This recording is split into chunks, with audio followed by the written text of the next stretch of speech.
தெளிவாக உள்வாங்கிக் கொள்ளுங்கள். துணை முதலமைச்சர் 21 சட்டமன்ற உறுப்பினர் 2000 கோடியை வாரி குவித்த பவன் கல்யாண் வாங்கிய வாக்கு வங்கி வெறும் 6%.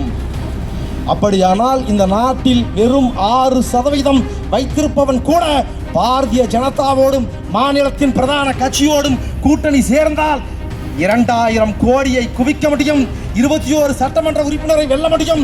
மாநிலத்தின் துணை முதல்வர் ஆக முடியும் என்றால் இந்த நிலத்தில் உண்மையும் நேர்மையுமாக மக்களுக்காக களமாடி இன்றைக்கு 8.22% வாக்கு வங்கி வைத்திருக்கிற சீமான் பணம் தான் பிரதானம் என்றால் இன்றைக்கு தமிழ்நாட்டில் சீமான் தான் துணை முதலமைச்சர். உதயநிதி ஸ்டாலின் எதற்காக பால்டாயில் குடிச்சாரு? இந்தி திணிப்பிற்கு எதிராகவா? முல்லை பெரியார் உரிமைக்காகவா? காவிரி நதிநீர் உரிமைக்காகவா?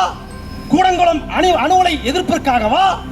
8 வழிச்சாலை திட்டத்திற்கு எதிராகவா? எதற்காக? நீட் தேர்வு ரத்து செய்வதற்காகவா? நாங்கள் வந்தா ஒரே கையெழுத்து, முதல் கையெழுத்து நீட் தேர்வு ரத்து. நீட் தேர்வு ரத்து ரகசியத்தை நாங்கள் தான் வைத்திருக்கிறோம் என்று பேசின உதயநிதி நீட் தேர்வு ரத்து செய்ய வேண்டும் என்பதற்காக பால்டாயில் குடிச்சாரா? எதுக்குடா பால்டாயில் குடிச்சார் உதயநிதி? எடப்பாடி பழனிசாமி குறுக்கு வழியில் முதலமைச்சர் ஆயிட்டாரு, காலில் விழுந்து முதலமைச்சர் ஆயிட்டாரு. நாங்கள் யார் தெரியுமா? எப்பேற்பட்ட பரம்பரை தெரியுமா? கருணாநிதியின் பேரன். கருணாநிதி எப்பறம் முதலமைச்சர் ஆனாரு? கருணாநிதி எப்படி முதலமைச்சர் ஆனாரு? 1969 கருணாநிதி எப்படி முதலமைச்சர் ஆனார்? கருணாநிதி தான் முதலமைச்சர் வேட்பாளர். எங்கள் மக்கள் எல்லாம் கருணாநிதியை முதலமைச்சராக ஏற்றுக்கொண்டு வாக்களித்து கருணாநிதியை முதலமைச்சராக்கினார்களா? கருணாநிதி நாவலர் நெடுஞ்செழியனின் காலை வாரிவிட்டு எம்ஜிஆரின் காலில் விழுந்து முதலமைச்சர் ஆனவர் தான் கருணாநிதி. எடப்பாடி பழனிசாமிக்கு ரோல் மாடல கருணாநிதி தான்டா. நெற்றிக்கண் திறப்பினும் குற்றம் குற்றமே. நெற்றிக்கண் வலையொலி உறவுகளுக்கு வணக்கம். உங்களுடைய அன்பாலையும் ஆதரவாலையும் தான் நம்முடைய வலையொலி தொடர்ந்து இயங்கிட்டு இருக்கு. அதனால சேனலை புதுசா பார்க்குற உறவுகள் சப்ஸ்கிரைப் பண்ணிட்டு காணொலியை பாருங்க. காணொலிகள் பிடிச்சிருந்தா லைக் பண்ணுங்க, ஷேர் பண்ணுங்க, கமெண்டும் பண்ணுங்க. இப்போ வாங்க காணொலிக்குள்ள போகலாம்.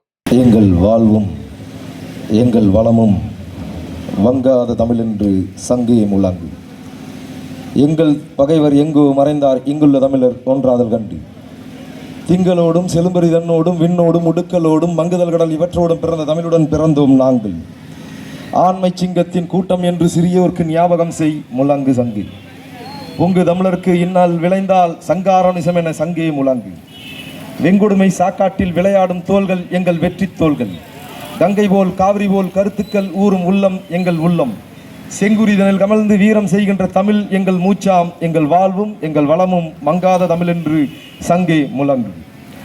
இந்த கூட்டத்தை உணர்வெழுச்சியோடு முன்னெடுத்துக் கொண்டிருக்கிற சோளிங்கர் சட்டமன்ற தொகுதியின் அனைத்து நிலை பொறுப்பாளர்களுக்கும்,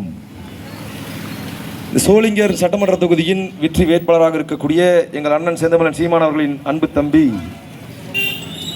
அசோக்குமார் அவர்களுக்கும், சீமானின் தம்பிகள் என்னதான் பேசிவிட போகிறார்கள் என்று ஏதோ ஒரு மூலையில் என்று செவிமடித்து கேட்டுக்கொண்டிருக்கிற எங்கள் பெற்றோர்கள், எங்கள் உடன் பிறந்தார்கள், எங்கள் அண்ணன்மார்கள், அம்மாமார்கள், உங்கள் அத்தனை பேருக்கும் எனது புரட்சிகர வணக்கம். இந்த நாட்டில் 78 ஆண்டுகால சுதந்திர இந்தியாவில், சுதந்திர இந்திய வரலாற்றில்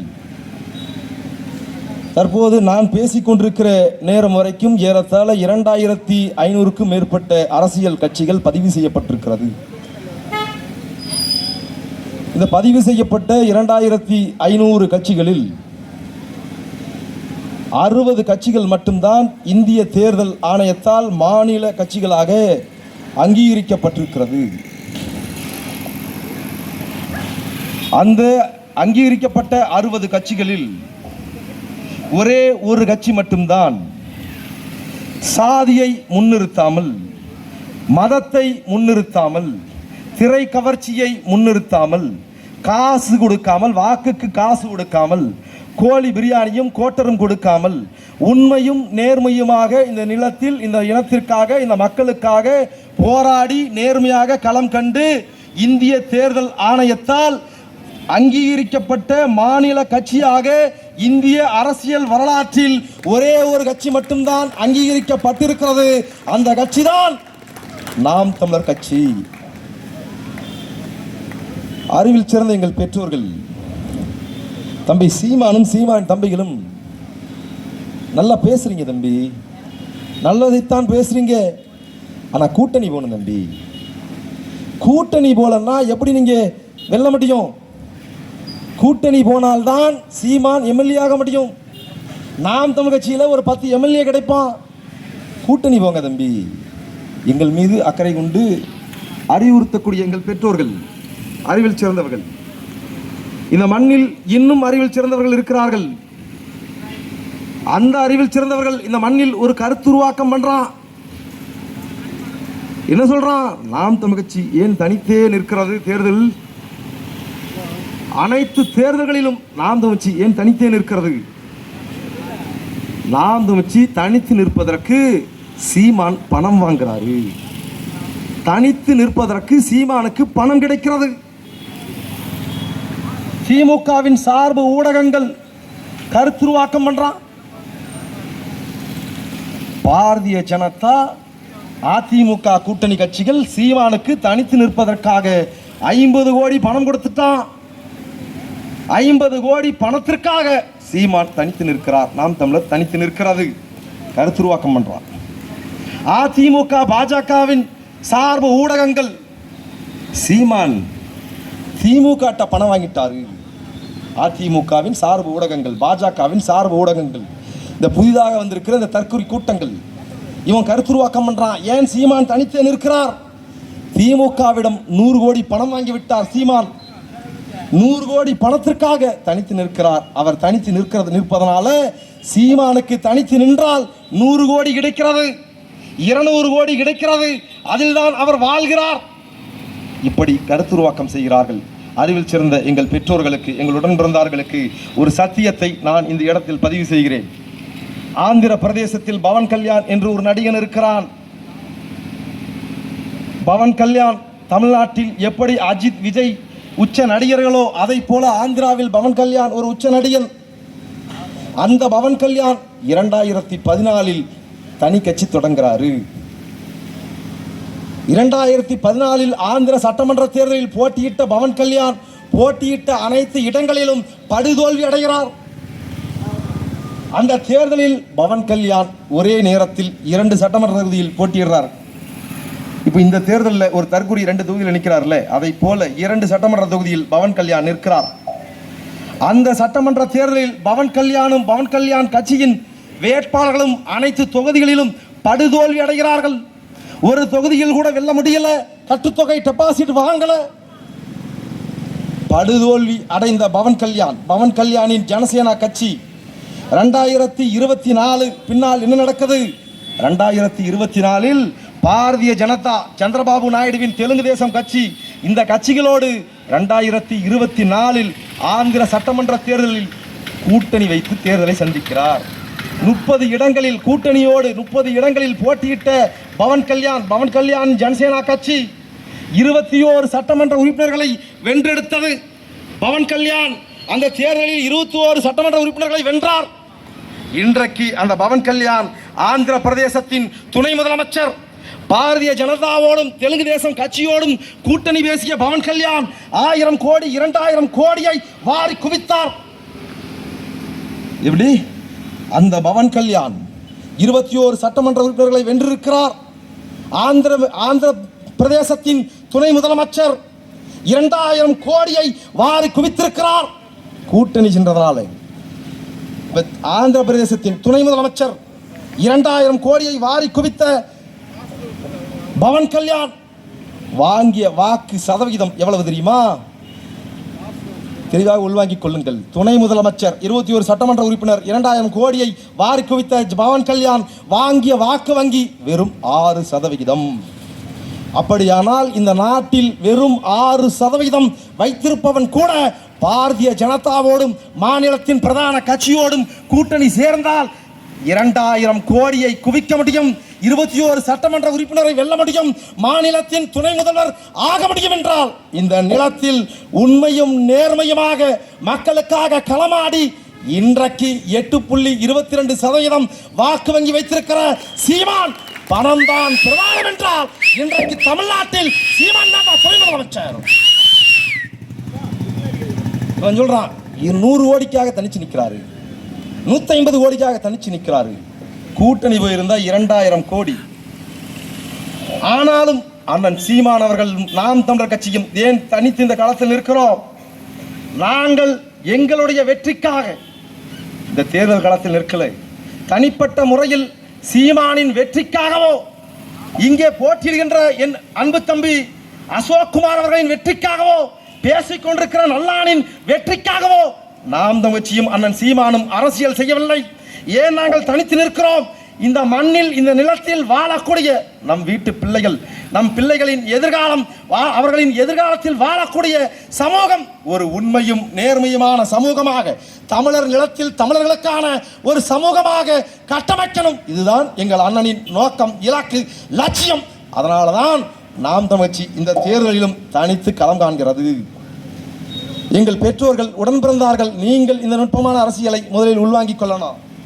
சீமான் பணத்துக்காக நிற்கிறாரு, காசுக்காக நிற்கிறாரு, அவதூற பரப்புவான். நீங்கள் இதை புரிந்து கொள்ளணும். இன்றைக்கு இந்த இத்தனை ஆண்டுகள் அதிகாரத்தில் இருந்த திமுக அதிமுக தலைவர்கள் இன்றைக்கும் வாக்கு கேட்டு வர்றான். இதே சோளிங்கர் தொகுதியில் வாக்கு கேட்டு வந்து நிற்கிறார்கள்.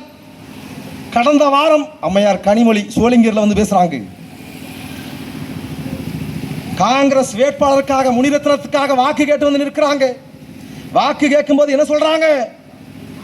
திமுகவின் சாதனையை, திமுக ஆட்சியில் மக்களுக்கு செய்த சேவைகளை சொல்லி அவங்களால வாக்கு கேட்க முடியல. காங்கிரசின் கை சின்னத்திற்கு வாக்களிங்கன்னு வாய் கூசாம வாக்கு கேட்கிறாங்க. காங்கிரஸ் கட்சி, காங்கிரசின் கை சின்னம், காங்கிரஸ் இந்த நிலத்தில் என்ன செய்தது என்பதை எங்கள் பெற்றோர்கள் நீங்கள் புரிந்து கொள்ளணும். திமுக கட்சி தொடங்கி திமுக 1967 ஆட்சி அமைப்பதற்கு அடிப்படையாக இருந்தது மொழிப்போர். அந்த மொழிப்போரில் காங்கிரஸை எதிர்த்து உயிர் தியாகம் செய்தார்கள் எண்ணற்ற மொழிப்போர் ஈகிகள். அந்த காங்கிரஸை கூட்டணி சேர்த்துக் கொண்டு அருகில் வைத்துக் கொண்டு கை சின்னத்திற்கு வாக்கு கேட்கிறார்கள் திமுக தலைவர்கள்.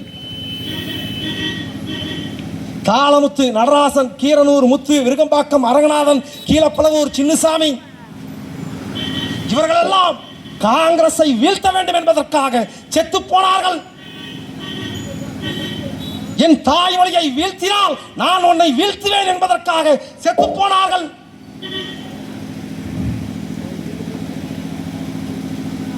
இந்த மொழிப்போர் தியாகிகள் எல்லாம் எந்த காங்கிரஸை வீழ்த்த வேண்டும் என்று செத்து போனார்களோ அந்த மொழிப்போர் ஈகிகளின் உயிர் தியாகத்தில் ஏறு நின்று அதிகாரத்துக்கு வந்த கருணாநிதியின் குடும்பம் இன்றைக்கு அதே காங்கிரசுக்கு வாக்கு கேட்டு வர்றான். இந்த நிலத்தில் எதை ஒன்றை இவர்கள் செய்திருக்கிறார்கள்? இந்த மண்ணுக்கும் மக்களுக்குமாக வாக்கு கேட்டு வரக்கூடியவர்கள், சோளிங்கர் தொகுதியில் வாக்கு கேட்டு வர்ற திமுக தலைவர்கள், அதிமுக தலைவர்கள், அதன் கூட்டணி கட்சிக்காக வாக்கு கேட்டு வரக்கூடிய தலைவர்கள் இந்த மண்ணுக்கும் மக்களுக்கும் இதுவரைக்கும் செய்த சாதனை என்ன? எதை பேசுகிறார்கள்? ஒண்ணும் இல்லைங்க. அடிப்படை உரிமை அனைத்துக்கும் நாம போராட வேண்டியிருக்கு. சோளிங்கர் தொகுதி முழுக்க மருத்துவ தேவைக்காக நம் மக்கள் போராட வேண்டியிருக்கிறது. அடிப்படை மருத்துவ வசதி இல்லை இந்த தொகுதியில். ஆனாலும் வாய் பிதற்றுகிறார்கள், பெருமை வீற்றுகிறார்கள். இந்தியாவிலேயே தரமான மருத்துவ கட்டமைப்பை நாங்கள் தான் வைத்திருக்கிறோம். அதற்கு சொந்தக்காரர் கருணாநிதி சாதனை, அந்த சாதனைக்கு சொந்தக்காரர் ஜெயலலிதா பெருமை வீற்றுகிறார்கள். நாங்கள் ஒரே ஒரு கேள்வியை கேட்கிறோம். இந்தியாவிலேயே தரமான மருத்துவ கட்டமைப்பை வைத்திருக்கிற இந்த திமுக அதிமுக, தரமான மருத்துவத்தை எங்கள் மக்களுக்கு கொடுக்கிற இந்த திமுக அதிமுக, இன்றைக்கு வாக்கு கேட்டு வர்ற முனிரத்னம், அதன் கட்சி தலைவர்கள், திமுக தலைவர்கள், அதிமுக தலைவர்கள், எவனாவது ஒருத்தன், இந்த தலைவனில் எவனாவது ஒருத்தன் அவன் வீட்டில் அவன் ஆத்தாளுக்கும் அப்பனுக்கும் உடல்நிலை சரியில்லை என்றால், பிள்ளைக்கும் பேரவில்லைக்கும் உடல்நிலை சரியில்லை என்றால் அரசு மருத்துவமனையில் போய் படுக்காமல் தனியார் மருத்துவமனையில் ஏன் படுக்கிற? இந்த கேள்விக்கு பதில் இருக்கா?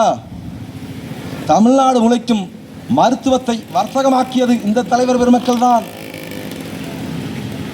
இந்த நிலத்தில் இருக்கக்கூடிய மிகப்பெரிய தனியார் மருத்துவமனைகள் நட்சத்திர விடுதிகளைப் போல உயர்ந்திருக்கிற தனியார் மருத்துவமனைகள் அத்தனையும் கட்டி மருத்துவத்தை வர்த்தகமாக்குவது இந்த தலைவர்கள் தான்.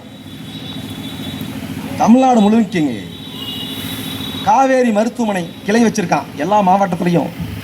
யார் இந்த காவேரி மருத்துவமனை? கருணாநிதியின் குடும்ப சொத்து, ஸ்டாலினின் குடும்ப சொத்து. அத்தனை மாவட்டத்திலையும் கிளை வச்சிருக்கான். என்னவென்றால் தேசிய நெடுஞ்சாலைகளில் காவேரி மருத்துவமனைக்கு போகிற வழிகளில் எல்லாம் மிகப்பெரிய பிரமாண்ட பதாகை வைக்கலாம். அந்த பதாகையில் என்ன போடுறான்? உங்கள் வீட்டில் பெற்றோர்கள் இருக்கலாம், வயதானவர்கள் இருக்கலாம், அவருக்கு ஸ்ட்ரோக் வரலாம், இருதய நோய் வரலாம். அப்படி வந்துச்சுன்னா நீங்கள் என்ன பண்ணணும்? நேராக வாங்க, நேரத்துக்கு வாங்க, நாங்கள் காப்பாற்றி தருகிறோம். விளம்பரம் பதாகை. யாரு? காவேரி மருத்துவமனை, கருணாநிதியின் குடும்ப சொத்து. காவேரி மருத்துவமனை மட்டுமல்ல, அப்போலோ மருத்துவமனை, காவேரி மருத்துவமனை என்று மிகப்பெரிய தனியார் மருத்துவமனைகள் அத்தனை பேரும் பதாகை வச்சிருக்காங்க சாலையோரங்களில். உங்கள் வீட்டில் உங்களுக்கு உடல்நிலை சரியில்லைன்னா நேராக வாங்க, நாங்கள் இருக்கோம், காப்பாற்றி தருகிறோம். யார்? தனியார் மருத்துவமனை. தனியார் மருத்துவர் பேசுகிறான், விளம்பரம் பண்ணுறான். இவர்கள் சொல்லுவதைப் போல தரமான மருத்துவத்தை அரசு மருத்துவமனையில் ஸ்டாலின் கொடுத்திருந்தால், கருணாநிதி கொடுத்திருந்தால், ஜெயலலிதா கொடுத்திருந்தால், எடப்பாடி பழனிசாமி கொடுத்திருந்தால், அரசு மருத்துவமனை சார்பாக ஏன் ஒரு பதாகை வைக்கல? இதே நெமிலி பகுதியில், நெமிலியில் ஏன் திமுக அரசு பதாகை வைக்கல? உங்க வீட்டில் அப்பனுக்கும் ஆத்தாளுக்கும் உடம்பு சரியில்லையா?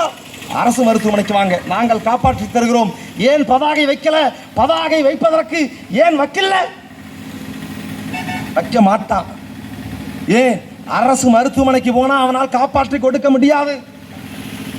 நீயும் நானும், உன் அப்பாவுக்கும் என் அப்பாவுக்கும் உடம்பு சரியில்லைன்னா, உன் பிள்ளைக்கும் என் பிள்ளைக்கும் உடம்பு சரியில்லைன்னா அரசு மருத்துவமனைக்கு கொண்டு போக முடியாது. இல்லை நான் அப்படி தான் கொண்டு போவேன்னா, நீ அரசு மருத்துவமனைக்கு கொண்டு போகிறதுக்கு பதிலாக நேராக சுடுகாட்டு கொண்டு போயிடலாம், நேரம் மிச்சமாகும். இப்போ நாங்கள் ஒரு மாற்று அரசியல்னு முன்னெடுக்கிறோம். இப்போ நாங்கள் என்ன சொல்கிறோம்? இந்த சோளிங்கர் சட்டமன்ற தொகுதியில் எங்கள் வேட்பாளருக்கு நீங்கள் வாக்களித்து வெற்றி பெற்றுட்டார். அவர் சட்டமன்ற உறுப்பினர். நாம் தமிழர் கட்சி அரசு அமைந்து விட்டது. எங்கள் அண்ணன் சீமான் முதலமைச்சர். நாம் தமிழர் அரசு நடக்கிறது. இப்போ என்ன நடக்கும்? இதே நெமிலி பகுதியில் எங்கெல்லாம் தனியார் மருத்துவமனை பதாகைகள் இருக்கிறதோ, எங்கெல்லாம் காவேரி மருத்துவமனையின் பதாகைகள் இருக்கிறதோ, அங்கெல்லாம் அரசு மருத்துவமனை சார்பாக நாம் தமிழர் அரசு பதாகை வைக்கும். உங்கள் வீட்டில் உங்கள் பெற்றோருக்கு உடல்நிலை சரியில்லையா, அம்மாவுக்கு உடம்பு சரியில்லையா, புற்றுநோயா, ஸ்ட்ரோக்கா, இருதய நோயா, நேரா நீ அரசு மருத்துவமனைக்கு வா. தனியார் மருத்துவமனைக்கு போய் காசை கொட்டாத. தமிழ்நாடு அரசு உன் அப்பனையும் ஆத்தாளையும் காப்பாற்றி கொடுக்கும். நாம் தமிழர் அரசு பதாகை வைக்கும். ஏன்? நாம் தமிழர் அரசு அந்த தரத்தில் தமிழ்நாடு அரசு மருத்துவமனையில் மருத்துவத்தை அரசு கொடுக்கும். ஏன் இவன் தரம் உயர்த்த மாட்டான் அரசு மருத்துவமனையை? ஏன்னா இங்கே நடக்கக்கூடிய தனியார் மருத்துவமனையை நடத்துவது அத்தனை இந்த திமுக அதிமுக காரணம் தான். ஏன் சோளிங்கர் சட்டமன்ற தொகுதியில் அரசு மருத்துவமனையை மேம்படுத்த மாட்டான்? சோளிங்கர் தொகுதிக்குள் இருக்கக்கூடிய அத்தனை தனியார் மருத்துவமனைகளையும் இந்த திமுக அதிமுக காரனுடைய இந்த அயோக்கியனுடைய பங்களிப்பு இருக்கு. இவன் தான் ஷேர் ஹோல்டர். முனிரத்னம் தான் ஷேர் ஹோல்டர். முனிரத்னத்துக்கு தனியார் மருத்துவமனைகள் பங்கு இருக்கு. தனியார் மருத்துவமனையை நடத்தக்கூடிய முனிரத்னம் எப்படி உனக்கு தனியார் அரசு மருத்துவமனையை மேம்படுத்துவார்? எப்படி மேம்படுத்துவார்? கல்வியை வர்த்தகம் பண்றான். இந்த நாட்டில் நடுநிலைப்பள்ளி, மேல்நிலைப்பள்ளி, தொடக்கப்பள்ளின்னு ஏறத்தாழ 34,000 பள்ளி இருக்கு. இந்த பள்ளிகளுக்கெல்லாம் ஆண்டுதோறும் 40,000 கோடியை உன் வரிப்பணத்தையும் என் வரிப்பணத்தையும் நிதியாக ஒதுக்குறான். அப்படின்னா இப்போ நெமிலி பகுதியிலையும் ஒரு அரசு பள்ளி இருக்கும். இந்த அரசு பள்ளிக்கு ஆண்டொன்றுக்கு ஏறக்குறைய 1 கோடி ரூபாயை நிதியாக ஒதுக்குறான். நம் வரிப்பணம் 1 கோடி ரூபாயை நிதியாக ஒதுக்கப்படுகிற நெமிலியின் அரசு பள்ளி என்ன தரத்தில் இருந்திருக்க வேண்டும்? ஆனால் இன்னைக்கு என்ன தரத்தில் இருக்கு? சரியான முறையில் கழிவறை இருக்கா? பிள்ளைகளுக்கு பாடம் நடத்த ஆசிரியர்கள் இருக்காங்களா? தனியார் பள்ளியில் ஒவ்வொரு பாடத்திற்கும் ஒரு ஆசிரியர் இருக்கான். ஆனால் அரசு பள்ளியில் ஒரே ஆசிரியர் தான் அத்தனை பாடத்தையும் எடுக்கணும். அரசு பள்ளியில் பணியாற்றக்கூடிய ஆசிரியர்கள் அவன் பிள்ளைய தனியார் பள்ளியில் தான் படிக்க வைக்கிறான். அரசை நடத்தக்கூடிய சட்டமன்ற உறுப்பினர் அவன் பிள்ளைய தனியார் பள்ளியில் தான் படிக்க வைக்கிறான். அப்படியானால் அரசு பள்ளி தரமாக இல்லை. தனியார் பள்ளிகள் தரமாக இருக்கிறது. அறிவில் சிறந்த எங்கள் பெற்றோர்கள் நீங்கள் சிந்திச்சு பாருங்களேன். தனியார் பள்ளிகள் தன் வாழ்நாளில் ஒரே ஒரு முறை முதலீடு பண்ணுறான். 1 கோடி 2 கோடி, வெறும் 1 கோடியோ அல்லது 2 கோடியவோ ஒரே ஒரு முறை முதலீடு செய்யக்கூடிய தனியார் பள்ளி தரமாக இயங்குகிறது. ஆனால் ஒவ்வொரு ஆண்டுக்கும் நம் வரிப்பணத்தை இந்த நெமிலி பகுதியில் இருக்கக்கூடிய அரசு பள்ளிக்கு நிதி ஒதுக்கலாம். ஆனால் இந்த பள்ளி ஏன் தரமாக இல்லை என்பதை எங்கள் பெற்றோர்கள் சிந்திக்கணும். ஆண்டு ஒன்றுக்கு 1 கோடியை செலவழித்தால் அந்த பள்ளி என்ன தரத்தில் இருந்திருக்கணும், அங்கே கல்வித்தரம் எப்படி இருந்திருக்கணும், ஆசிரியர்கள் எப்படி இருந்திருக்கணும். இந்த அரசியலை எங்கள் பெற்றோர்கள் நீங்கள் உணரணும். ஏன் தரம் உயர்த்த மாட்டான்? அரசு பள்ளியை ஏன் தரம் உயர்த்த மாட்டான்? இங்கே நடக்கக்கூடிய தனியார் பள்ளிகள், தனியார் கல்லூரிகள் அத்தனையும் இந்த திமுக அதிமுக காரணம்தான் அவன் தான் நடத்துறான். அரசு பள்ளியை தரம் உயர்த்திட்டால் நீயும் நானும் தனியார் பள்ளிக்கு போக மாட்டோம். தனியார் பள்ளியில் எல்கேஜிக்கும் யூகேஜிக்கும் 1ஆம் வகுப்புக்கும் 2ஆம் வகுப்புக்கும் ஆண்டுதோறும் 1 லட்சம் 1.5 லட்சம் சுரண்டான். ஆனாலும் எங்கள் பெற்றோர்கள், எங்கள் அண்ணன்மார்கள், தேநீர் கடை வைத்திருக்கக்கூடியவர்கள், தானி ஓட்டக்கூடியவர்கள், வாகனம் வாடகைக்கு ஓட்டக்கூடியவங்க, மளிகை கடை வச்சிருக்கவங்க அத்தனை பேரும் ஆட்ட வித்து மாட்ட வித்து காலில் இருக்கிறதையும் கழுத்தில் இருக்கிறதையும் அடமான வைத்தேனும் தன் பிள்ளையை தனியார் பள்ளியில் தான் படிக்க வைக்கிற. ஏன்னா தனியார் பள்ளி தான் தரமாக இருக்கிறது.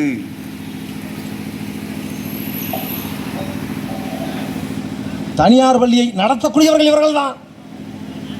அதனால் இவர்கள் அரசு பள்ளியை தரம் உயர்த்த மாட்டார்கள். வாக்கு கேட்டு வரும்போது என்ன சொல்லி வாக்கு கேட்டு வர்றாங்க? ஐயா ஸ்டாலின் வாக்கு கேட்கிறார். ஒவ்வொரு மாவட்டத்துக்கும் ஒவ்வொரு தொகுதிக்கும் போய் வாக்கு கேட்கிறார். உதயநிதி ஸ்டாலின் வாக்கு கேட்கிறாரு. அம்மையார் கனிமொழி வாக்கு கேட்குறாங்க. கடந்த வாரம் சோளிங்கர் வந்தாங்க, வாக்கு கேட்குறாங்க. என்ன தத்துவத்தை சொல்லி வாக்கு கேட்குறாங்க, என்ன கோட்பாட்டை சொல்லி வாக்கு கேட்குறாங்க. உதயநிதி போய் பரப்புரை பண்றாரு. எதிர்கட்சி மீது விமர்சனம் வைக்கலாம், ஆளுங்கட்சி மீது எதிர்கட்சிகள் விமர்சனம் வைக்கலாம். என்ன விமர்சனம் வைக்கலாம்? கோட்பாட்டு ரீதியாக விமர்சனம் வைக்கலாம்.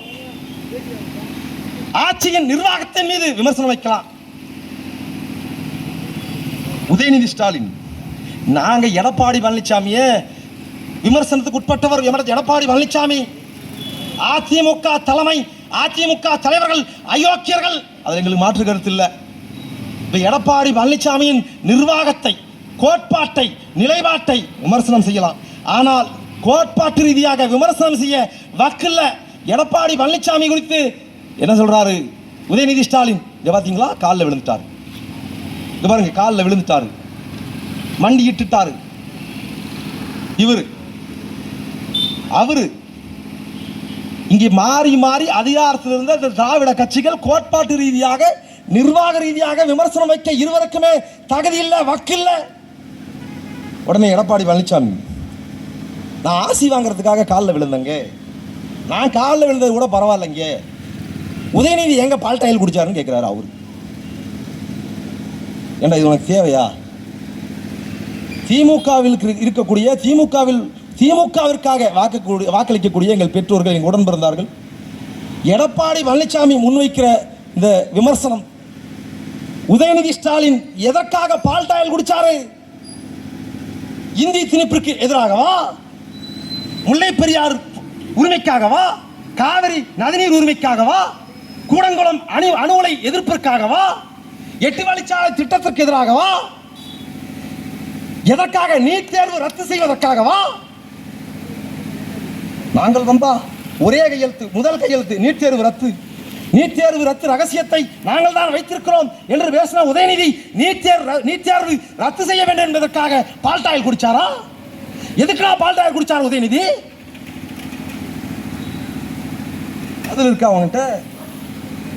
யார் இந்த உதயநிதி?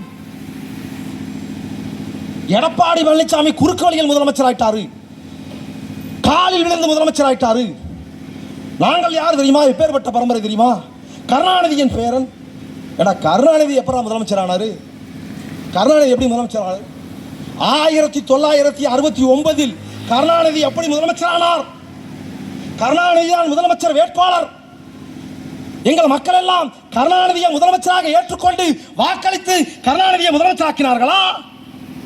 கருணாநிதி நாவலர் நெடுஞ்செழியனின் காலை வாரிவிட்டு எம்ஜிஆரின் காலில் விழுந்து முதலமைச்சர் ஆனவர் தான் கருணாநிதி. டேய் எடப்பாடி பழனிசாமிக்கு ரோல் மாடல கருணாநிதி தான்டா.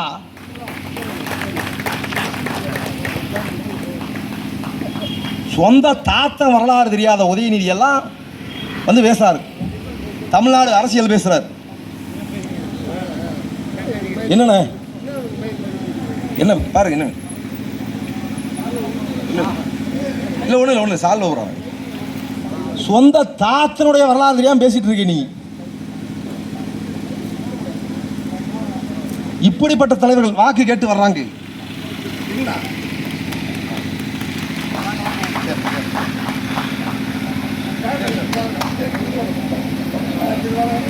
சரி நாள்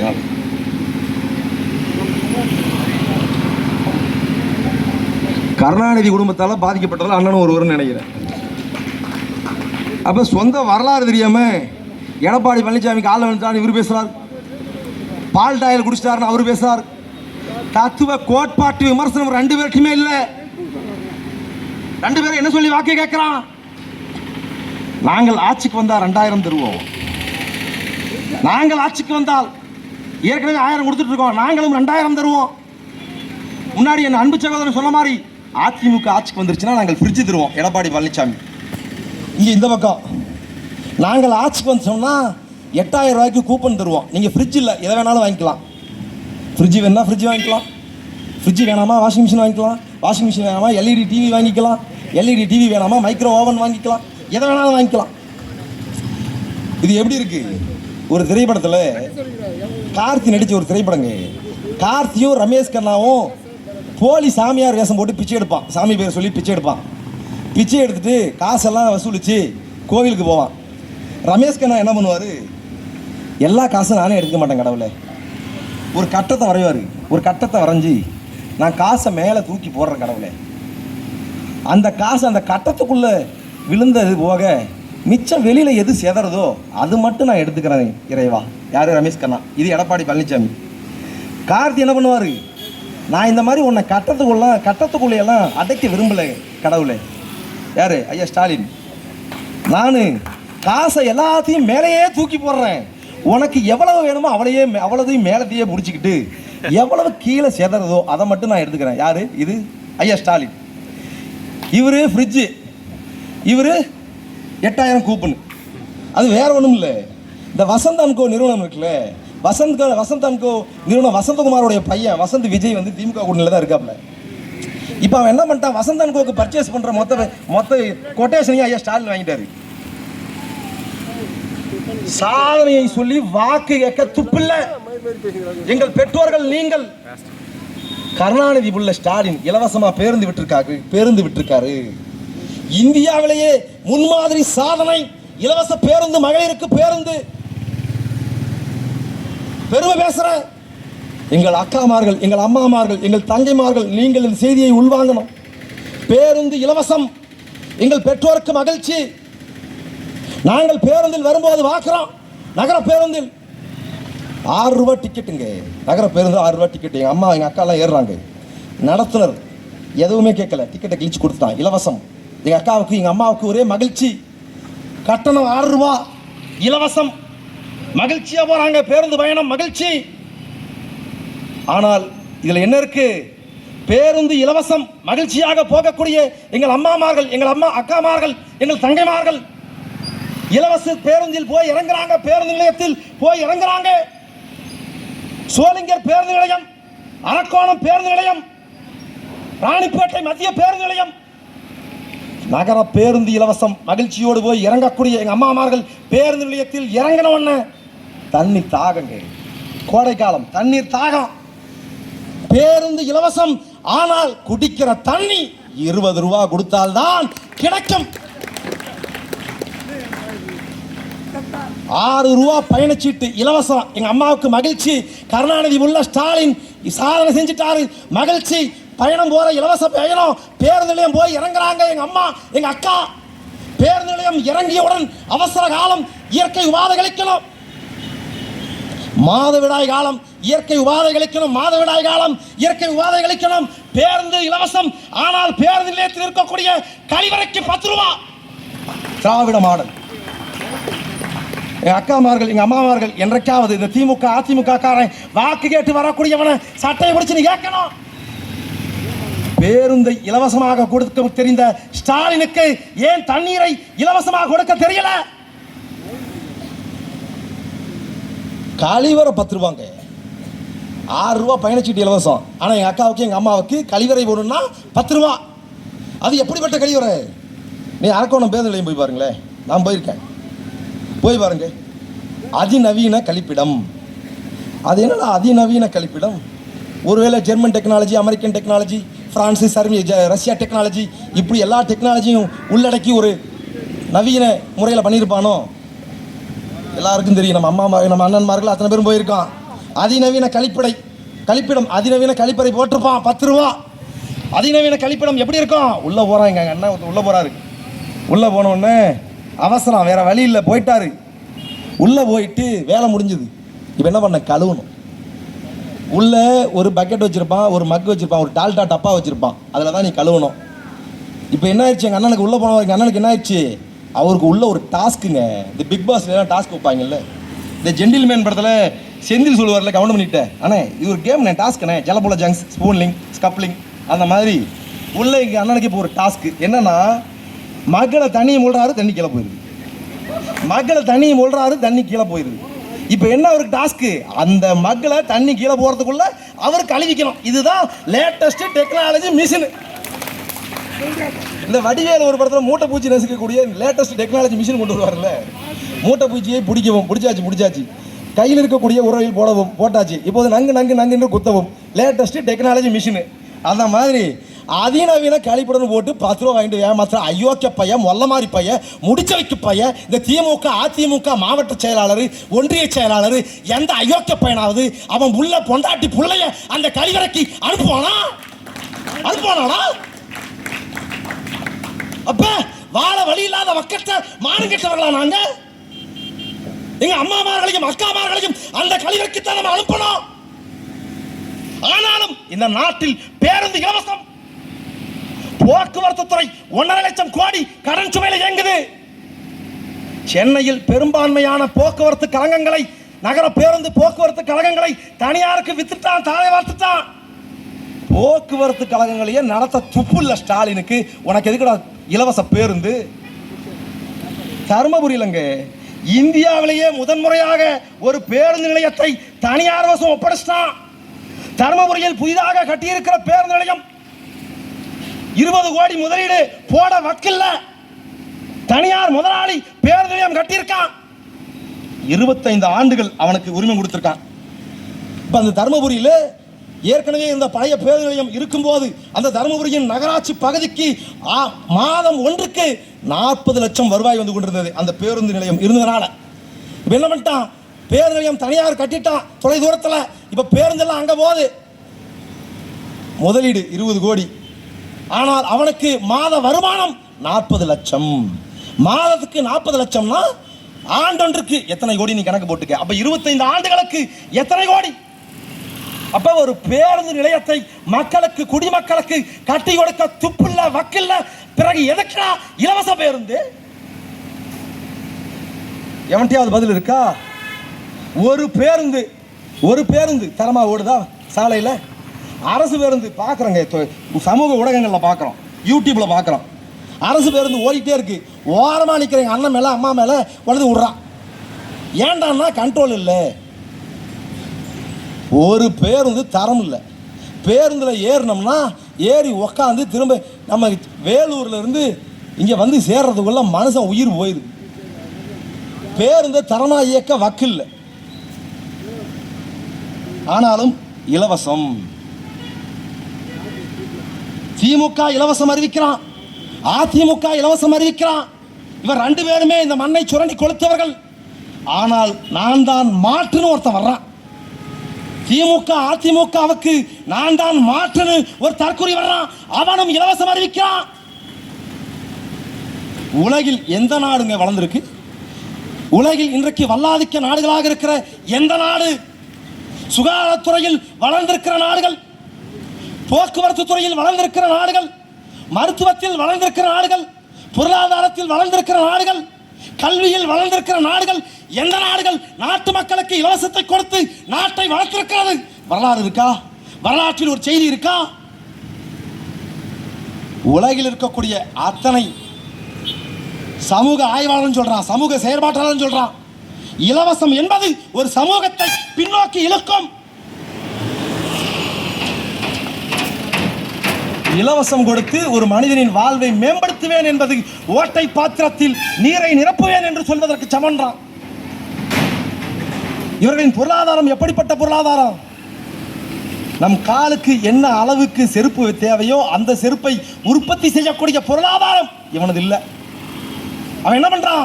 அவனிடம் என்ன செருப்பு, என்ன அளவு செருப்பு இருக்கிறதோ அந்த அளவுக்கு நம் காலை செதுக்குவான். அதுதான் இவன் பொருளாதாரம். அத்தனை ஆய்வாளன் சொல்றான், இலவசம் நாட்டை பின்னுக்கு தள்ளும், வறுமையில் தள்ளும், அந்த நாடு உருப்படாது, நாசமாகும். அத்தனை தரவலும் இருக்கு. ஆனாலும் அந்த தற்கொலையும் இலவசம் அறிவிக்கிறாரு. என்ன நோக்கம்?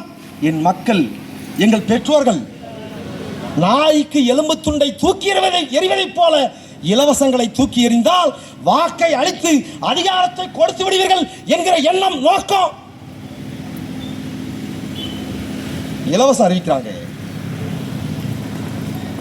நான் தான் மாற்றுன்னு சொல்லக்கூடிய அந்த தற்கொலை தலைவர் விஜய் அறிவிக்கிறார், இலவசம் அறிவிக்கிறார். என்ன சொல்றாரு? நான் இவர் 1000 தருவான், இவர் 2000 தருவான், நான் 2500 ரூபா தருவேன். இந்த நாட்டில் இருக்கிற அத்தனை மகளிருக்கும் 60 வயது உட்பட்ட அத்தனை மகளிருக்கும் மாதம் 2500 ரூபா. நீ கணக்கு வச்சுக்கணும். நான் கணக்கில் வீக்கு. நான் இப்போ ஒரு கணக்கு சொல்லுவேன், அதை கணக்கு வச்சுக்க.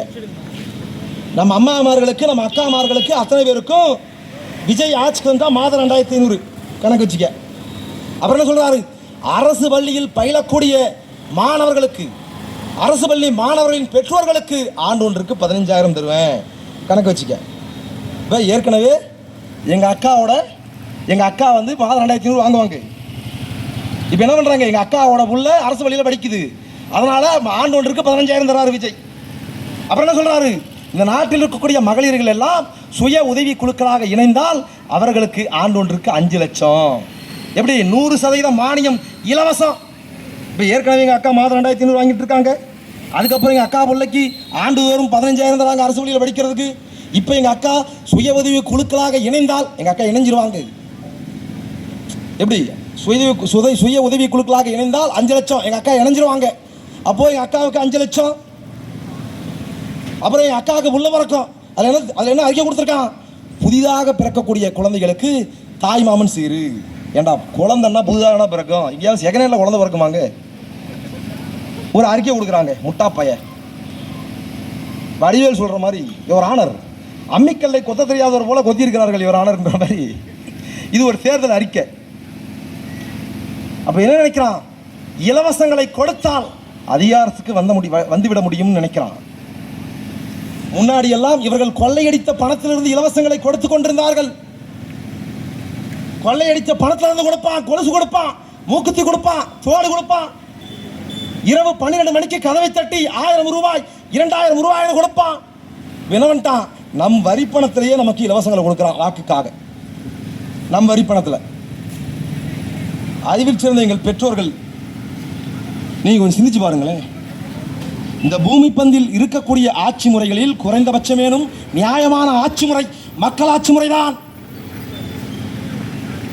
இந்த நாட்டில் மன்னராட்சி முறை இருந்தது, சர்வாதிகார ஆட்சி முறை இருந்தது. இந்த பூமி பந்தில் உலகில் பல நாடுகளில் இந்த ஆட்சி முறைகளில் குறைந்தபட்சமேனும் நியாயமான ஆட்சி முறை என்பது மக்களாட்சி முறைதான். பிரிட்டனின் தந்தை வின்ஸ்டன் சர்ச்சில் பதிவு பண்றான், நீங்களும் நானும் வாழ்ந்து கொண்டிருக்கக்கூடிய ஒரு நாடு மக்களாட்சி நாடு, மக்களாட்சி தத்துவத்தை ஏற்றுக்கொண்ட ஒரு நாடு, ஜனநாயக கோட்பாட்டை ஏற்றுக்கொண்ட ஒரு நாட்டில்தான் நீங்களும் நானும் வாழ்ந்து கொண்டிருக்கிறோம். அப்படியானால் மக்களாட்சி தத்துவத்தை ஏற்றுக்கொண்ட ஒரு நாட்டில், ஜனநாயக தத்துவத்தை கோட்பாட்டை ஏற்றுக்கொண்ட ஒரு நாட்டில் தன்னை யார் ஆள வேண்டும் என்று யார் வாக்களித்து தேர்வு செய்கிறார்களோ அந்த வாக்காளர்கள் தான் அந்த மக்களாட்சி தத்துவத்தின் ஜனநாயக கோட்பாட்டின் எஜமானர்கள். அப்படி பார்த்தால் இந்த நாட்டின் மக்களாட்சி தத்துவத்திற்கு, ஜனநாயக கோட்பாட்டிற்கு எங்கள் மாமன்மார்களும் சித்தப்பன்மார்களும் எங்கள் அம்மாமார்களும் அக்காமார்களும் நீங்கள் தான் இந்த ஜனநாயக நாட்டின் மக்களாட்சி தத்துவத்தின் எஜமானர்கள். எங்கள் அன்புக்குரியவர்களே, எஜமானர்கள் எங்காவது காசுக்காக கையேந்தி நிற்கும் அவலத்தை நீங்கள் பார்த்ததுண்டா? எஜமானர்கள் வாக்குக்காக, இலவசத்திற்காக கையேந்தி நிற்பது எவ்வளவு பேரவலம்! இலவசங்கள் நாட்டை நாசமாக்கும் அத்தனை பேருக்கும் தெரியும். ஆனால் இந்த நாட்டில் ஒரு தலைவன், திமுக கூட்டணியில் இருக்கக்கூடிய தலைவர்கள், அதிமுக கூட்டணியில் இருக்கக்கூடிய தலைவர்கள், எவனாவது ஒரு தலைவன் இலவசங்கள் வேண்டாம் என்று இலவசத்தை எதிர்க்கல. ஏன் எங்கள் பெற்றோர்களுக்கு தெரியாதா? உள்ளங்கை புண்ணுக்கு கண்ணாடி வேண்டுமா? இலவசங்கள் தான் என் நாட்டை நாசம் செய்தது. ஆனால் ஒரு தலைவன் இலவசத்தை எதிர்க்கல. அத்தனை பேருக்கும் வாக்கு, அதன் ஊடாக அதிகாரம், அதன் ஊடாக தன்னலம். ஆனால் இந்த நிலத்தில் இலவசம் தான் என் நாட்டை நாசம் செய்தது, இலவசத்தை நான் ஒழிப்பேன் என்று பேசக்கூடிய ஒரே ஒரு ஆண்மையுள்ள தலைவன் எங்கள் அண்ணன் சீமான் மட்டும்தான்.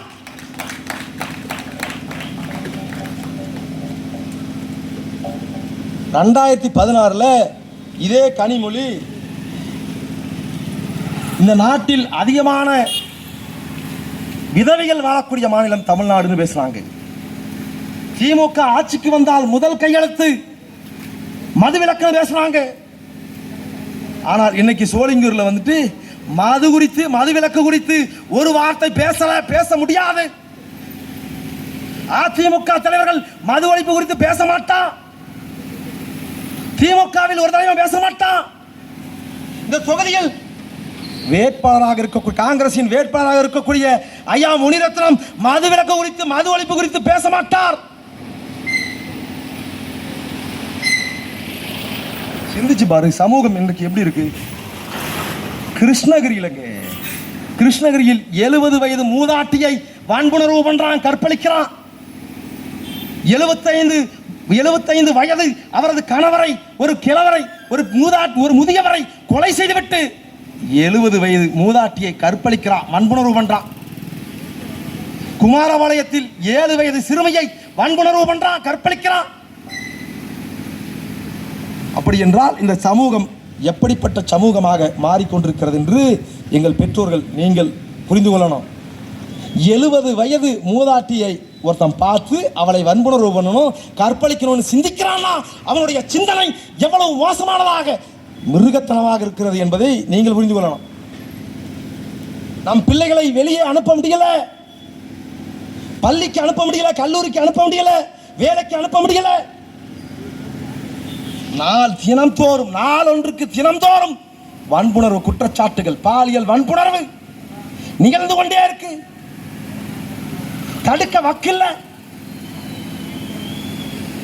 அத்தனை ஆய்வுகளும் சொல்லுது. ஏன் இந்த மக்கள் இவ்வளவு குரூரமாக மிருக மனநிலைக்கு ஏன் போயிட்டான்? 70 வயது மூதாட்டியை பார்த்து கற்பழிக்கணும்னு எப்படா தோணுது? அப்ப அவனுடைய மனநிலை எவ்வளவு மனநோயாளியா இருப்பான். இந்த சமூகம் ஏன் இப்படி மனநோயாளி சமூகமாக மாறியது? ஆய்வுகள் எல்லாம் சொல்லுது. அத்தனைக்கும் அடிப்படை போதை, மது போதை, கஞ்சா போதை, போதை பொருட்கள் தான் இந்த சமூகத்தை குடி நோயாளிகளாக, போதை நோயாளிகளாக மாற்றி இருக்கிறது, ஆய்வுகள் சொல்லுது. ஆனால் இந்த நிலத்தில் மது ஒழிப்பு பேசுவதற்கு, மது ஒழிப்பு குறித்து பேசுவதற்கு ஒரு தலைவன் இன்றைக்கு இந்த நிலத்தில் இல்லை. தற்கொலை விஜய் பேச மாட்டார், பேசல. தெருவில் நடக்கிற நம்ம பிள்ளைக்கு பாதுகாப்பு இல்லை. எவன் வேண்டுமானாலும் கைய வைப்பான். மனச்சான்ற தொட்டு சொல்லு. எவனாவது ஒருவனை, நம் பிள்ளை மீது கை வைத்த எவனாவது ஒருவனை இவர்கள் தண்டித்திருக்கிறார்களா? சட்டப்படி தண்டனை பெற்றுக் கொடுத்திருக்கார்களா? சாமானியனை விடுங்க. ராஜேஷ் தாஸ் என்று ஒரு உயர் அதிகாரி, காவல்துறையில் டிஜிபி ராஜேஷ் தாஸ் ஒருத்தர் 2021 திமுக ஆட்சியில் உயர் அதிகாரி. அந்த டிஜிபி ராஜேஷ் தாஸ் மாவட்ட எஸ்பி, மாவட்ட கண்காணிப்பாளராக இருக்கிற ஒரு பெண் காவலருக்கு பாலியல் வன்புணர்வு பண்றான், பாலியல் தொல்லை கொடுக்கிறான். நீதிமன்றம் போறாங்க, குற்றச்சாட்டு உறுதியாகுது. ராஜேஷ் தாஸ் பாலியல் வன்புணர்வு செய்தது உண்மைதான், பாலியல் தொல்லை கொடுத்தது நிரூபணமானது. விழுப்புரம் நீதிமன்றம் 3 ஆண்டுகள் கடுங்காவல் தண்டனை விதித்தது. நீதிமன்றம் 3 ஆண்டுகள் தண்டனையை விதித்த பின்னாலும் ராஜேஷ் தாஸை சிறையில் அடைக்க துப்பில்ல, ஆண்மை இல்ல இந்த ஸ்டாலினுக்கு. ராஜேஷ் தாஸ் உயர் நீதிமன்றம் போறாரு, உச்ச நீதிமன்றம் போறாரு. 10 ஆண்டுகள் 10 நாட்கள் 15 நாட்கள் தேவைப்படுது, கைதுக்கு இடைக்கால தடை வாங்குறார். அந்த 10 நாட்கள் 15 நாட்கள் ராஜேஷ் தாஸை கைது செய்யாமல் ராஜேஷ் தாஸுக்கு துணையாக நின்றது இதே ஸ்டாலின்.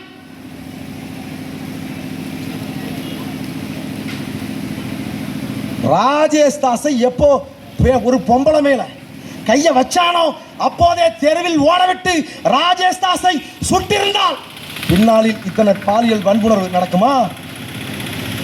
இப்ப நாம் தமிழர் அரசு அதிகாரத்தில் இருக்கு, அதே போல ஒரு ராஜேஷ் தாஸ் உருவாகிறான். ராஜேஷ் தாஸ் மீது குற்றச்சாட்டு நிரூபிக்கப்படுது, நீதிமன்றம் தண்டனை கொடுக்கதோ இல்லையோ நாம் தமிழர் அரசு தெருவில் ஓடவிட்டு சுடும். விஜய் பேசுவாரா? பெண்கள் பாதுகாப்பு, நோ காம்ப்ரமைஸ். டிவிக்கு ஆட்சியில் பெண்கள் பாதுகாப்பாக இருப்பாங்க. அதுக்கு ஒரு அமைச்சகத்தையே உருவாக்குவோம், பெண்கள் பாதுகாப்பு அமைச்சகம். அந்த அமைச்சகம் என் கட்டுப்பாட்டில் இருக்கும். யாரு? தற்கொலை தலைவர் விஜய். அது எப்படி காப்பாற்றுவாங்க? பெண்கள் பாதுகாப்பு டிவிக்கு எப்படி பெண்களை பாதுகாக்கும்? சமூகத்தில் சாதாரண மனிதன் தனி மனித ஒழுக்கம் இல்லாமல் இருக்கலாம், பொம்பளையை கையை பிடித்து இழுக்கலாம். ஏனென்றால் அவன் சமூகத்தின் சாதாரண மனிதன், அவனுக்கு இலக்கு கிடையாது, லட்சியம் கிடையாது. ஆனால் ஒரு அரசியல் இயக்கத்தில் ஒருத்தன் பயணிக்கிறானா அவன் சமூகத்துக்காக உழைக்கான பொருள், சமூகத்துக்காக வேலை செய்யணும். அதற்காகத்தான் அரசியல் கட்சிகள். சமூகத்தில் சாதாரண மனிதனுக்கே ஒழுக்கம் இருக்கணும்னா டிவிக்கேல ஒரு மாவட்ட பொறுப்பாளருங்க திருச்செங்கோட்டில் சொந்த கட்சியின் பெண் நிர்வாகிக்கு நான் பதவி வாங்கி தர்றேன்னு சொல்லி பதவி ஆசை காட்டி டிவிகேவின் தற்கொலை வெற்றி கழகத்தின் பெண் நிர்வாகி வீட்டில் இரவு 12 மணிக்கு மாவட்ட நிர்வாகி உள்ளே நுழைஞ்சிட்டான். அந்த தற்கொலை வெற்றி கழகத்தின் மாவட்ட நிர்வாகி மீது இதுவரைக்கும் நடவடிக்கை இல்லை. இன்றைக்கு வரைக்கும் அவன்தான் மாவட்ட நிர்வாகி. அவன் மீது நடவடிக்கை எடுக்க துப்பில்ல, ஆண்மை இல்லை இந்த தற்கொலை விஜய்க்கு. இவர்தான் பெண்கள் பாதுகாப்பு பத்தி பேசுவார். இன்னொரு செய்தி சொல்லட்டுமா? தற்கொலை கழகத்தில் விஜய் கூட ஒரு புகைப்படம் எடுக்கணுங்க.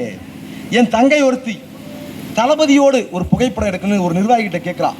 அந்த நிர்வாகி சொல்றான், புகைப்படமா? அதெல்லாம் சிரமம், எடுக்க முடியாது. ஆனா எப்படியாவது எடுத்து கொடுக்கணும், நான் எதை ஒன்றையும் செய்ய தயாரா இருக்கேன். ஒரு புகைப்படம் எடுத்துட்டேன்னா நான் சாக கூட தயாரா இருக்கேன். யாரு? தற்கொலை வெற்றி காலத்தில் இருக்கிற நம்ம தங்கச்சி ஒருத்தி. அவன் சொல்றான், அப்படியா புகைப்படம் எடுத்துடலாம், ஆனா அது ரொம்ப சிரமம், ஒரு வேலை செய்யணும். ஆனா எதுவாக இருந்தாலும் சொல்லுங்க, ஒன்றும் இல்லை, சிம்பிள். நீ தளபதி கூட புகைப்படம் எடுக்கணும்னா ஒரு நாள் இரவு என் கூட படுக்கணும்டா. அவன் இன்னொரு நண்பனுக்கு செய்தி அனுப்புறான். அந்த பொண்ணை நான் கரெக்ட் பண்ணிட்டேன், அந்த பொண்ணை நான் மேட்டரை முடிச்சிட்டேன், நான் புகைப்படம் தலைவிட்டு எடுக்கணும் பேச சொல்றான். ஆதாரத்தை என்னால் இங்கே ஒளிபரப்ப முடியும். அப்படின்னா தற்கொலை வெற்றி கழகத்தில், தமிழக வெற்றி கழகத்தில் இருக்கக்கூடிய அக்காமார்கள் பதவி வாங்கணும், பொறுப்பு வாங்கணும்னா அவன் கூட படுக்கணும். விஜய் கூட புகைப்படம் எடுக்கணும். ஒரே ஒரு புகைப்படம் எடுக்க வேண்டும் என்றால் நம் வீட்டில் இருக்கக்கூடிய பெண் பிள்ளைகள், தங்கைமார்கள் அவன் கூட படுக்கணும். இதுதான் விஜய் பேசக்கூடிய பெண்கள் பாதுகாப்பு. இவன் பாதுகாப்பான், நாட்டை நாங்கள் தான் பாதுகாப்போம். ஏண்டா ஒழுங்கா பரப்புரைக்கு வர துப்பு இல்லை, அத்தனை பரப்புரையை ரத்து பண்றான். ஏண்டா பரப்புரைக்கு வரமாட்டான்னா இந்த 23ஆம் புலிகேசியில் வர்ற மாதிரி புசி எனக்கு காய்ச்சல் அடிக்குதான் தொட்டு பாரு, உங்களுக்குமா காய்ச்சல் அடிக்குது, வரமாட்டாங்க. ஏண்டான்னா பாதுகாப்பு இல்லைன்றான்.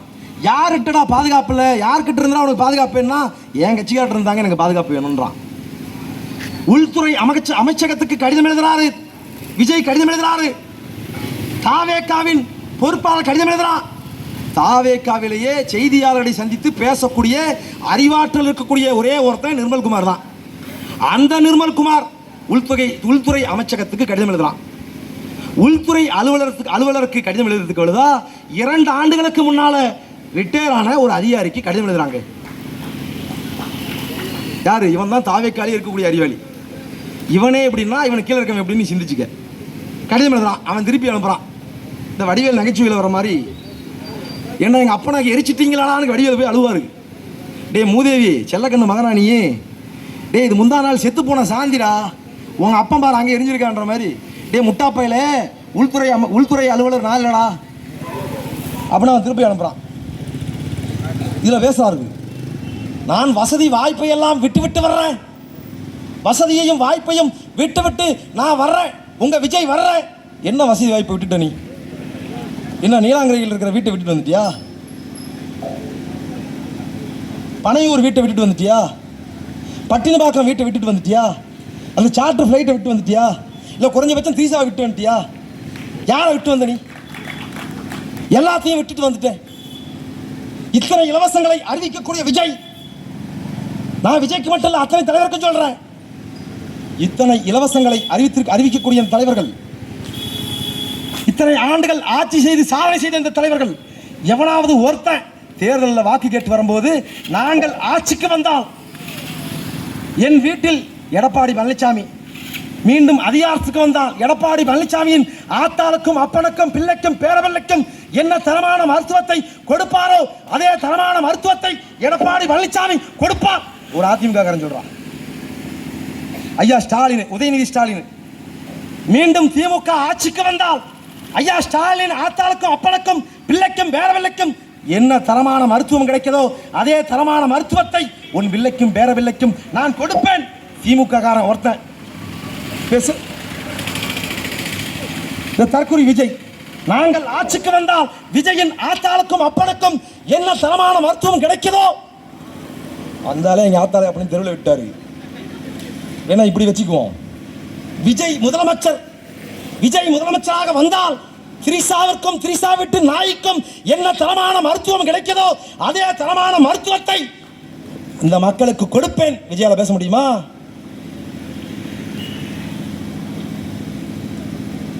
பேச மாட்டான். இந்த நிலத்தில் இந்த மண்ணுக்கும் மக்களுக்குமாக ஒரு உண்மையும் நேர்மையுமான அரசியலை முன்னெடுக்கக்கூடிய ஒரே அரசியல் பேரு இயக்கம் சமகாலத்தில் நாம் தமிழ்ச்சி மட்டும்தான். அதை நீங்கள் புரிந்து கொள்ளணும். சீமான் மாடுகளுக்கு அரசியல் பேசுகிறார், மலைகளுக்கு மாநாடு நடத்துறார், மாடுகளுக்கு மாநாடு நடத்துறார், மரங்களுக்கு மாநாடு நடத்துறார், கேலி பண்றான்.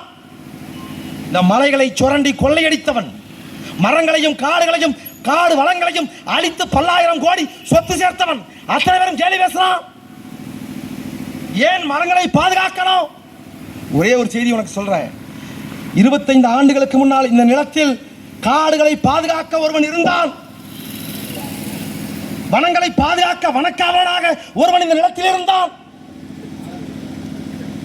25 ஆண்டுகளுக்கு முன்னால் மத்திய அரசு, மாநில அரசுகள், கர்நாடகா, தமிழ்நாடு, கேரளம், ஆந்திரம் என்று 4 மாநில அரசு, மத்திய அரசு தன்னுடைய மொத்த வல்லாதிக்க அதிகாரத்தையும் கொண்டு வந்து அவனை வீழ்த்த போராடினார்கள். அன்றைக்கே 300 கோடி செலவழிச்சான். 25 ஆண்டுகளுக்கு முன்னால் 300 கோடி, இன்றைக்கு தேதிக்கு 4000 கோடி, 5000 கோடி, 4000 கோடி, 5000 கோடியை கொட்டி ஒருவனை ஏன் பிடிக்கணும், வீழ்த்தணும்? ஏனென்றால் அந்த காடுகளை, மேற்கு தொடர்ச்சி மலை காடுகளை, அந்த காடுகளை எல்லாம் பன்னாட்டு பெரும் முதலாளிகளுக்கு தாரை வார்த்து கொடுக்கணும், தேயிலை தோட்டங்களாக வர்த்தகம் செய்யணும். கருணாநிதியின் நோக்கம், ஜெயலலிதாவின் நோக்கம். ஆனால் அந்த காடுகளில் ஒரு மரங்களை கூட பிடுங்க விடமாட்டேன் என்று அந்த வனத்திற்கு காவலாக நின்ற வனக்காவலன் எங்கள் மாவீரன் வீரப்பன். அவன் பேசிய அரசியலும் மரங்களை பாதுகாக்கணும்.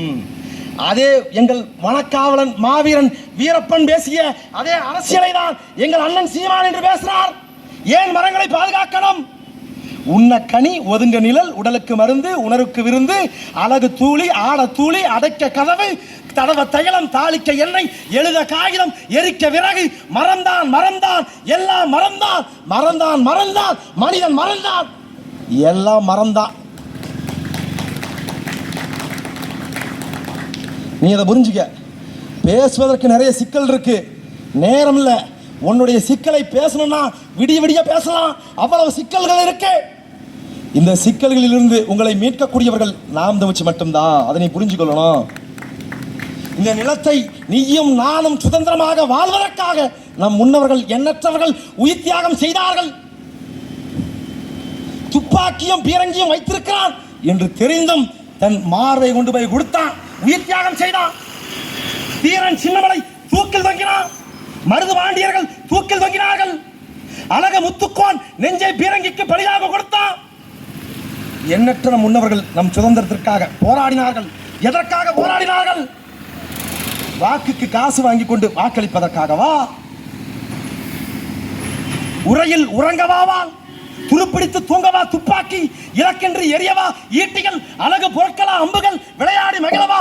வில்கள் 1000க்கும் 2000க்கும் கோட்டருக்கும் கோழி பிரியாணிக்கும் திரைக்கவர்ச்சிக்கும் வாக்களிக்கவா உனக்கு சுதந்திரம்? எங்கள் பெற்றோர்கள் அறிவு சிறந்தவர்கள். நீங்கள் இதை சிந்திக்கலாம், இந்த அரசியலை சிந்திக்கலாம். ஒரே ஒரு செய்தியை உனக்கு நான் சொல்றேன். எங்கள் பெற்றோர்கள் அத்தனை பேரும் வாழ்நாளில் எப்போதெல்லாம் துன்பம் வருகிறதோ அப்போதெல்லாம் நீ கோவிலை நோக்கி ஓடுற, தேவாலயங்களை நோக்கி ஓடுற, பள்ளிவாசலை நோக்கி ஓடுற, போய் கடவுளிடம் மண்டியிடுற. இறைவா, நான் யாருக்கு என்ன துரோகம் செஞ்சேன்? எனக்கு ஏன் இவ்வளவு துன்பத்தை கொடுக்கிறாய்? கடவுளிடம் மண்டியிடுற. நான் ஒரே ஒரு சத்தியத்தை சொல்றேன் எங்கள் பெற்றோர்களுக்கு. நீ இத்தனை சிக்கல்களை, திமுக அதிமுக செய்த இத்தனை அயோக்கியத்தனங்களை நாங்கள் இந்த நிலத்தில் பதிவு செய்திருக்கிறோம். இத்தனை செய்தியையும் உள்வாங்கிவிட்டு, தம்பி நான் பரம்பரை திமுக தம்பி, நான் திமுக கூட்டணி தான் தம்பி ஓட்டு போடுவேன். நான் பரம்பரை அதிமுக தம்பி, நான் அதிமுக கூட்டணி தான் தம்பி ஓட்டு போடுவேன். விஜய் உயிர் தம்பி, மயிறு தம்பி, நான் விஜய்க்கு தான் தம்பி ஓட்டு போடுவேன். இப்படியெல்லாம் நீ ஓட்டு போட்டனா நீங்கள் உங்கள் வீட்டில் உங்கள் உயிருக்கு மேலாக நேசிக்கக்கூடிய உங்கள் வீட்டு பிள்ளைகளுக்கு நீங்கள் செய்யக்கூடிய பச்சை துரோகம். நாங்கள் சத்தியத்தை பேசியிருக்கிறோம்.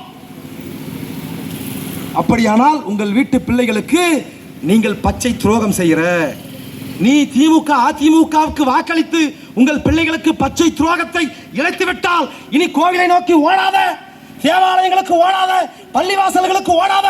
ஏன்? நீ போய் கடவுளிடம் மண்டியிட்டு நான் யாருக்கு என்ன துரோகம் செய்தேன் என்று கடவுளை வணங்கும் தகுதியை நீ இழக்க. எங்கள் பெற்றோர்கள், நீங்கள் கருணாநிதியை, ஜெயலலிதாவை, எம்ஜிஆரை, அஜித்தை, விஜயை, ரஜினிகாந்தை, கமலஹாசனை, விஜயகாந்தை தலைவராடி கொண்டாடுற. தலைவர் என்றால் யார்? நீ முதல்ல உள்வாங்கிக்க. தலைவர் என்றால் எப்படி இருக்கணும்? தலைவர் என்றால் யார் தலைவர்? இதோ உதடுகள் பெயரை உச்சரித்த மறுகணமே விரல்களுக்கு நடுவே விருக்கென்று புகுந்து விடுகிறது வீரம். அவன்தான் எங்கள் தலைவர் பிரபாகரன். அவனே தமிழ் தேசத்தின் ஒரே தலைவன். நீங்க இவ்வளவு பேசுறீங்க, வாக்கு வாங்கிட்டு அதிகாரத்துக்கு வந்து நீங்களும் ஏமாத்த மாட்டீங்கன்னு என்ன தம்பி நிச்சயம்? இதோ சத்தியத்தின் மகன் பிரபாகரன் பிள்ளைகள் சத்தியத்தின் உருவமாக நிற்கிற பிரபாகரன் மீது சத்தியமாக இந்த நிலத்தில் நிற்கிறோம். இந்த நிலத்தில் உண்மையும் நேர்மையுமான சமூகத்தை கட்டமைக்க வேண்டும் என்று விரும்புகிற எங்கள் பெற்றோர்கள், உங்கள் வயிற்று பிள்ளைகள் வாழக்கூடிய சமூகம் ஒரு நேர்மையான சமூகமாக இருக்க வேண்டும் என்று விரும்பக்கூடிய எங்கள் பெற்றோர்கள், மானத்தமிழர்கள், நீங்கள் அத்தனை பேரும் இந்த தேர்தலில், இந்த சோளிங்கர் சட்டமன்ற தொகுதியில் நீங்கள் வாக்களித்து வலிமைப்படுத்த வேண்டிய சின்னம் நாம் தமிழ் கட்சியின் ஏற்கலப்பை விவசாயி. நீங்கள் வாக்களித்து வெற்றி பெற வைக்க வேண்டிய வேட்பாளர் எங்கள் அன்பு தம்பி நாம் தமிழ் கட்சியின் வெற்றி வேட்பாளர் எங்கள் அண்ணன் செந்தமிழன் சீமான் அவர்களின் அன்பு தம்பி. உண்மையும் நேர்மையுமாக இந்த மண்ணையும் மக்களையும் தன் உயிருக்கு மேலாக நேசித்து நிற்கக்கூடிய எங்கள் வெற்றி வேட்பாளர் தான் நீங்கள் வாக்களித்து வெற்றி பெற வைக்க வேண்டிய வேட்பாளர். புரட்சி எப்போதும் வெல்லும், அதை மலரும் நாம் தமிழர் அரசு சொல்லும். தமிழ்தாய் வாழ்க, தலைவன் பிரபாகரன் வாழ்க, நாம் தமிழர்.